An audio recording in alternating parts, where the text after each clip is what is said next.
একজন স্বামী তার জীবনের সবচেয়ে বেশি বিশ্বাস করে তার প্রাণপ্রিয় স্ত্রীকে। আর সেই স্ত্রী যদি তাকে এত বড় ধোঁকা দেয়, তাহলে কিভাবে একজন স্বামী মেনে নিতে পারবে? স্বামী দিনরাত পরিশ্রম করে যাচ্ছেন তাদের মুখে হাসি ফোটানোর জন্য, সেই কিনা দিচ্ছে এত বড় ধোঁকা।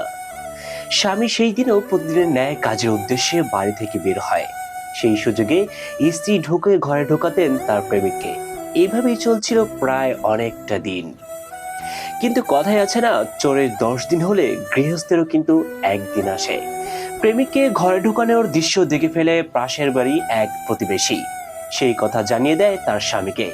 তিনি এক মুহূর্তেও দেরি না করে চলে আসেন তার বাসায়। আপত্তি করা অবস্থায় স্ত্রীকে দেখে ঘটনাস্থলে স্ত্রীকে তার স্বামী ডিভোর্স দিয়ে দেয়।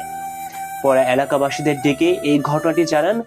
স্ত্রী সবার সামনে শেষবারের মতো হাত জোর করে ক্ষমা চাইলেও শেষ রক্ষা হয়নি তার স্ত্রীর।